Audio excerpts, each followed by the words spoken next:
예수님의 공중 재림은 휴거된 자들만이 주님을 공중에서 뵐 수 있는 거예요. 이 땅에 남은 자들은 주님을 볼 수 없죠. 하지만 지상 재림 때는 이 땅에 남아있는 살아있는 자들이 각인의 눈이 그를 다 본다라고 말씀했어요. 지상 재림은 이 땅에 남은 자들이 다 볼 수 있게 오시는 것입니다.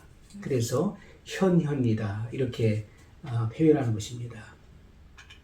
예수님의 지상 재림의 목적, 지난 시간에 첫 번째 마귀를 결박하시려고 오시는 것이다. 두 번째 세상 나라를 심판하시려고 오시는 것이다. 세 번째, 오늘은 세 번째입니다. 세상을 통치하시려고 오시는 것이다. 스가랴 9장 9절 말씀을 보면 스가랴 9장 9절에 시온에 따라 크게 기뻐할지어다. 예루살렘에 따라 즐거이 부를지어다.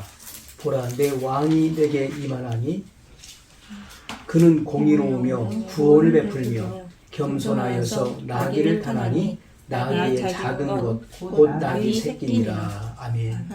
자, 우리가 스가랴 선지자가 지금 이 같은 그 예언의 말씀을 선포할 때는 그 이중의 의미를 가지고 있는 것이고요. 그래서 먼저 첫 번째는 이 같은 사실은 예수님의 그 초림, 예수님께서 2000년 전에 오셔서 그 십자가의 고난 받으시기 위해서 예루살렘에 입성하시죠. 그때 그 나귀의 작은 것, 그 나귀 새끼를 타시고 예루살렘 성에 입성하셨어요. 그때 그 예루살렘이 환호했습니다. 그 백성들이 환호했어요. 자, 먼저는 이 같은 의미를, 이 같은 일들을 예언한 것이고, 두 번째는 자, 이렇게 예수님께서 예루살렘 성에 입성하신 이 사건은 장차 지상 재림하셔서 천년 시대를 이루시고 성에 입성하실 예수 그리스도의 예표가 되는 것입니다. 아멘. 이 같은 사실. 그래서 스가랴 선지자의 그 목표는 천년 시대를 바라보고 있는 것입니다. 초림의 예수님뿐만 아니라 지상 재림하셔서 그 천년 시대를 이루시고 그리고 성에 입성하실 때 모든 백성들이 환호하고 환영하는 그 시대를 내다보았던 것이죠. 예수님께서 지상 재림하시는 분명한 목적은 세상을 통치하시기 위해서 오시는 것입니다. 요한계시록 20장 6절 말씀을 보면 이 첫째 부활에 참여하는 자들은 복이 있고 거룩하도다. 둘째 사망이 그들을 다스리는 권세가 없고 도리어 그들이 하나님과 그리스도의 제사장이 되어 천년 동안 그리스도로 더불어 왕노릇 하리라. 아멘. 첫째 부활에 참여하는 자들은 복 있는 자들이에요. 우리가 부활이라고 하는 것은 죽었다가 다시 살아나는 것을 의미하잖아요. 그래서 예수님은 부활의 첫 열매가 되시죠. 먼저 예수님께서 부활하실 때 함께 부활한 구약의 성도들의 부활이 먼저 있었습니다. 그리고 예수님께서 공중에 강림하실 때 그리스도 안에서 죽은 자들의 부활이 일어나지요. 그리고 예수님께서 지상 재림하실 때 지상 재림하셔서 그 7년 대환란에 예수 믿음의 그 믿음을 지키고 그리고 그 우상에게 경배하는 자 그리고 짐승의 표를 받지 않으므로 차명을 받아 죽은 순교자들을 부활시키는 것입니다. 여기까지가 첫째 부활에 속하는 거예요. 첫째 부활의 의미는 더 좋은 부활을 말하고 최상의 부활을 의미하는 것입니다. 그래서 이 첫째 부활에 참여하는 자들은 복이 있는 자들이에요. 복이 있고 거룩하다. 둘째 사망이 그들을 다스리는 권세가 없다. 이 둘째 사망은 뭘 말합니까? 이것은 그 영원한 멸망을 말하는 거예요. 그래서 첫째 부활에 참여하지 못한 자들은 둘째 부활로 나오는데, 이 둘째 부활은 바로 죄인의 부활, 악인의 부활을 말하는 거예요. 그들은 이 천년 시대 후에, 그리고 새하늘과 새 땅이 도래하기 전에 주님께서 이 음부에 있는 자들을 부활시키는 것입니다. 그래서 백보자 심판대 앞에서 판결을 내리시는 거예요. 그들의 죄의 경중에 따라 유죄 판결을 받고 영원한 불못에 던져 참여하게 되는 것입니다. 이것이 바로 둘째 사망의 해를 받는 것, 영원한 멸망에 처해지는 것을 의미하는 것입니다. 그래서 첫째 부활에 참여한 자들은 복이 있고 거룩한 자들이에요. 거룩하다는 것은 예수님의 보혈로 죄사함을 받아서 그 의롭게 됐기 때문에 거룩하다고 이렇게 지칭하는 것입니다. 자, 이들은 하나님과 그리스도의 제사장이 되어 1000년 동안 그리스도로 더불어 왕노릇 하리라 이렇게 말씀했던 것이죠. 요한계시록 19장 15절로 16절을 보면 그의 입에서 이한 검이 나오니 그것으로 만국을 치겠고 친히 저희를 철장으로 다스리며 또 친히 하나님 곧 전능하신 이의 맹렬한 진노의 포도주 틀을 밟겠고 그 옷과 그 다리에 이름 쓴 것이 있으니 만왕의 왕이요 만주의 주라 하였더라. 자, 이것은 예수님의 지상재림을 표현하고 있는 것입니다. 예수님께서 지상재림하실 때 주님을 대적하는 적그리스도의 그 군대들을 주님의 입에서 나오는 그 검으로 치시겠다는 거예요. 그래서 그것으로 만국을 치겠고 이 말씀의 검으로 만국을 치신다는 거예요. 친히 저희를 철장으로 다스리며 또 친히 하나님 곧 전능하신 이의 맹렬한 진노의 포도주 틀을 밟겠고 그 옷과 다리에 이름 쓴 것이 있으니 만왕의 왕이요 만주의 주라 하였더라. 예수님은 만왕의 왕, 만주의 주로 지상 재림하시는 거예요. 자, 그 다리에 이름 쓴 것이 있다. 곧 만왕의 왕이요 만주의 주라. 이것은 곧 다스리시기 위해서 오신다는 그 목적을 분명히 우리에게 보여주는 것입니다.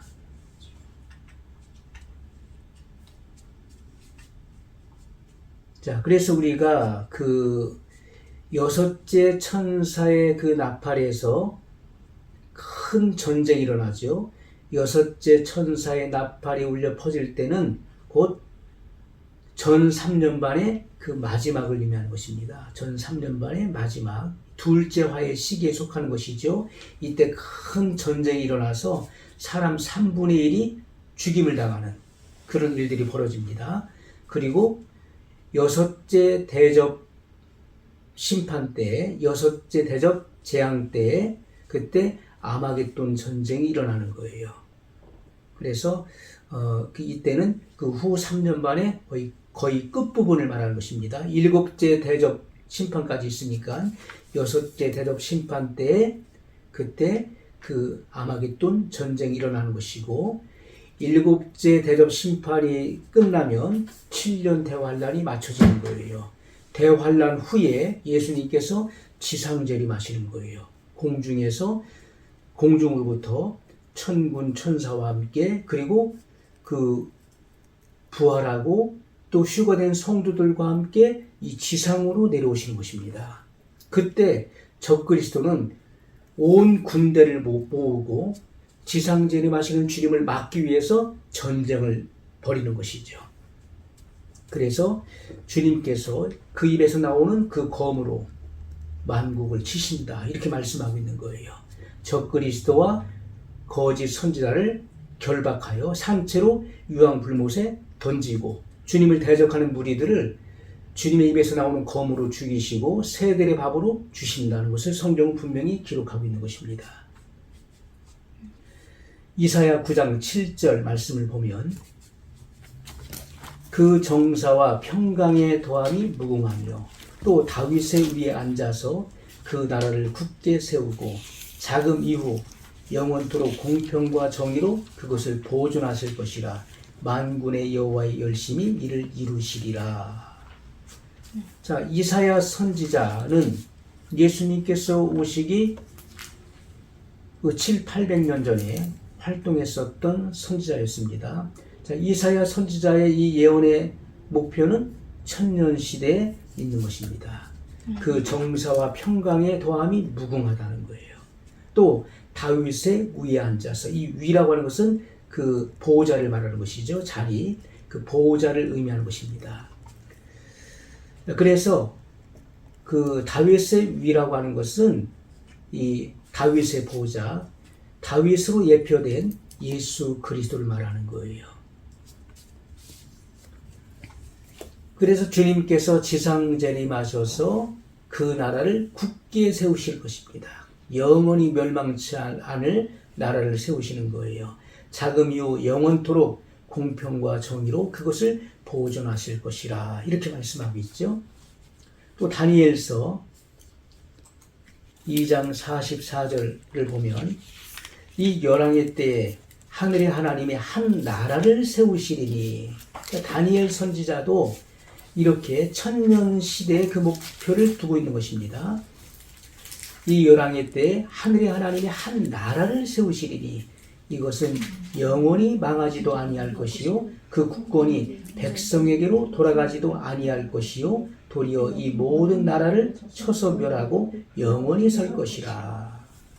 그래서 그 천년 시대에 있어서 예수님께서 만왕의 왕이시오 만주의 주로 통치하실 때는 그 국권이 백성에게 돌아가지 않는다는 거예요.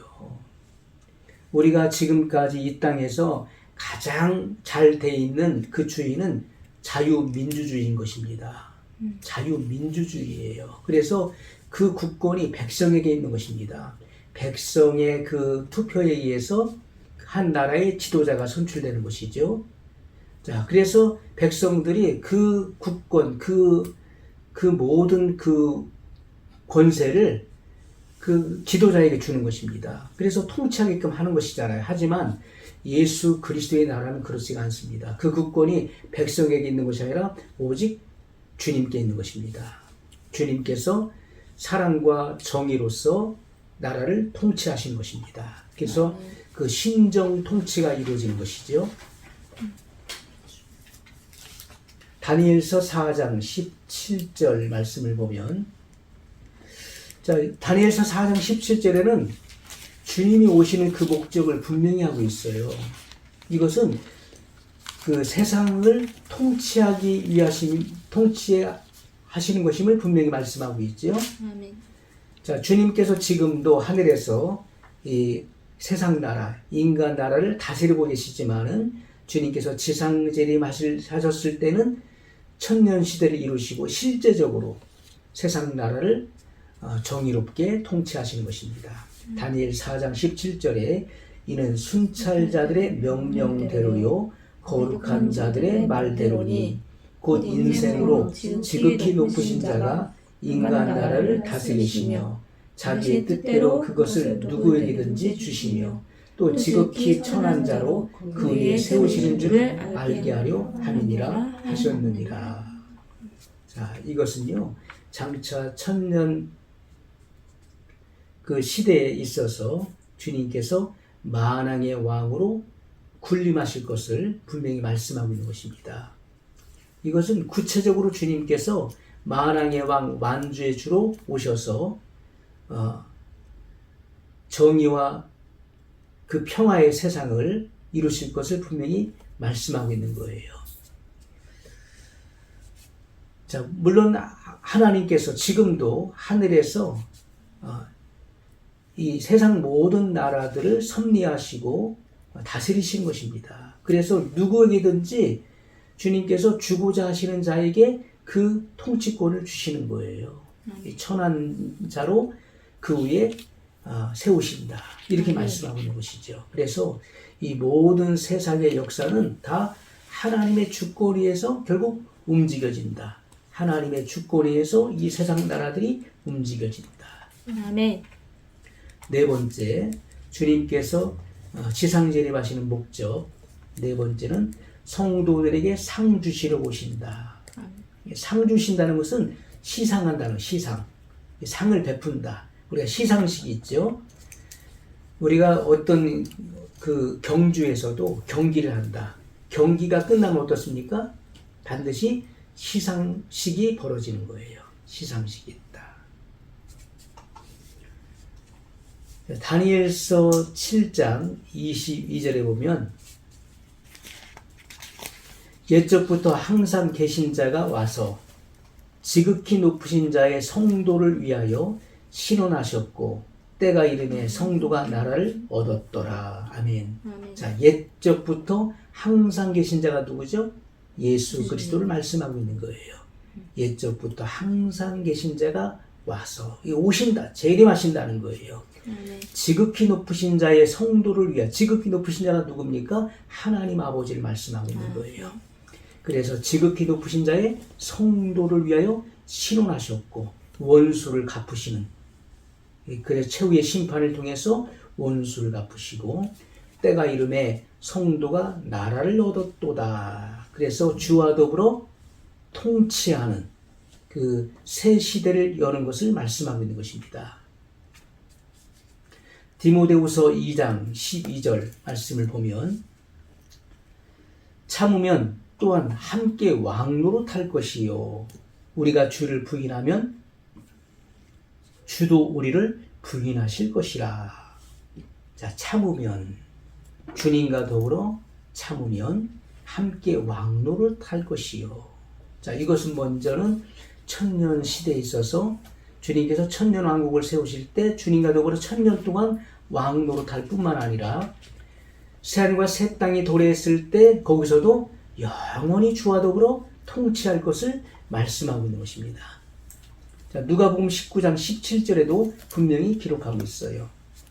누가복음 19장 17절에 주인이 이르되 잘하였도다 착한 종이여 내가 지극히 작은 것에 충성하였으니 열 고을 권세를 차지하라 하고. 아멘. 자, 이것은 장차 그리스도의 심판대 앞에서 성도들이 받을 그 상급에 대해서 말씀하고 있는 거예요. 그들의 그 충성도에 따라서 주님께서 각각 그 시상을 하실 것인데, 자, 내가 지극히 작은 것에 충성하여서, 지극히 작은 것이 뭡니까? 이 땅에서 맡겨진 그 사명에 얼마큼 충성을 다했느냐. 이 땅에서 지극히 작은 것이라고 하는 것은 이 땅에서 주님께서 하라고 명령하신 것, 그것에 얼마큼 충실했느냐, 얼마큼 충성을 다했냐에 따라서 그 상급이 달라질 것을 말씀하고 있는 거예요. 그래서 어떤 사람은 10고을의 권세, 이것은 바로 이 고을은 이 나라를 말하는 거예요. 10나라를 차지하고 통치하는 그 권세를 의미하는 것입니다.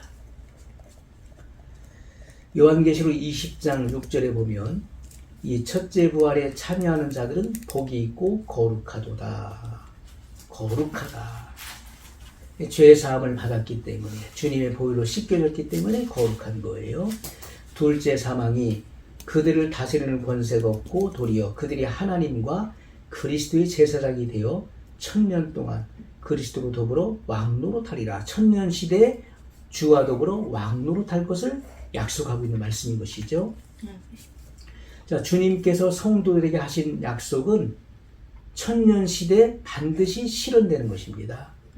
많은 성도들과 순교한 자에게 행한 대로 상 주시기 위해서 재림하신 거예요. 자, 요한계시록 20장 4절을 보면 또 내가 보호자들을 보니 거기에 앉은 자들이 있어 심판하는 권세를 받았더라. 또 내가 보니 예수의 증거와 하나님의 말씀을 인하여 목배임을 받은 자의 영혼들과 또 짐승과 그의 우상에게 경배하지도 아니하고 이마와 손에 그의 표를 받지도 아니한 자들이 살아서. 자, 7년 대환란에 순교한 자들이 주님께서 지상재림하셔서 그들을 부활시키실 것을 말씀하고 있는 거예요. 그들도 첫째 부활에 참여하는 자들이죠. 그리스도로 더불어 1000년 동안 왕노릇하니. 지금은 어떻습니까? 지금 우리가 살고 있는 이 현 세상은 사단이 지금 주장하고 있는 거예요. 그래서 사단이 공중의 권세를 잡고 있으면서 이 세상 나라들을 이렇게 주장하고 있는 것이죠. 세상을 주장하고 있는 것입니다. 그래서 성도들이 정의를 실현할 수가 없는 것입니다. 아무리 정의사회를 구현한다, 실현한다 하고 애쓰지만은 될 수가 없는. 왜냐하면 마귀가 역사하고 마귀가 날뛰고 있기 때문에 지금 현 세상에서는 유토피아를 이룬다거나 어떤 이상적인 국가를 구현할 수가 없는 것입니다. 그러나 주님께서 지상재림하셔서 1000년 시대를 여실 때에는 주님이 통치하시는 시대이기 때문에 악한 자들이 용납될 수 없는 것입니다. 적그리스도와 거짓 선지자를 결박하여 불과 유황이 타는 못에 먼저 던지게 되는 것이고, 마귀를 붙잡아서 무적에게 던져 잠그고 임봉하게 되는 것입니다. 그리고 1000년 시대를 이루는 것이죠. 그래서 성도들이 주님과 더불어서 통치한다, 세상을 주장하게 된다, 이것을 말씀하고 있는 것입니다. 아멘. 자, 5번째, 지상재림하시는 목적, 성도들에게 영화를 얻으시려고. 성도들에게 영화를 얻으신다는 것은 곧 찬사를 받으신다, 성도들로부터 찬사를 받으신다, 또 영광을 받으신다, 이런 것을 말씀하고 있는 거예요. 자, 그래서 그날이 강림하사 그의 성도들에게서 영광을 얻으시고 모든 믿는 자에게서 기여김을 얻으시리라. 가로 열고 우리의 증거가 너희에게 믿어졌음이니라. 가로 닫고. 자, 주님께서 초림하실 때는 그 백성들이 주님을 배척했죠. 자기 땅에 오매 자기 백성이 영접지 아니하였더라고 요한복음에 기록하고 있습니다. 예수님께서는 자기 백성들을 구원하시기 위해서 오셨지만은 자기 백성들이 주님을 알아보지 못하고 배척했고 결국 십자가에 못 박아 죽게 했어요. 자, 이것이 요한복음 1장 11절에 기록된 말씀이에요. 자기 땅에 오매 자기 백성이 영접지 아니하였으나, 이렇게 말씀하고 있지요. 그러나 주님께서 지상 재림하실 때는 모든 성도들에게 영화를 얻으시는 것입니다. 영화를 얻으신다. 우리가 예수님의 이 지상 재림, 예수님의 재림의 목적은 먼저 첫 번째는 주님의 재림의 그 광경은 먼저 하나님의 보호자로부터, 우편 보호자로부터 공중까지 먼저 오시는 것이고, 그리고 이 땅에서는 7년 대환란이 벌어지는 것이죠. 7년 대환란 후에 주님은 공중에서 이 지상으로 내려오시는 거예요. 그래서 지상 재림의 그 결과는 곧 주님의 그 재림의 그 목적은 이 지상까지 오시는 거예요. 지상까지 오시는 것이 그 목표인 것입니다. 그래서 1000년 시대를 여신다, 1000년 왕국을 건설하신다, 이런 것을 우리가 분명히 알 수가 있는 것입니다.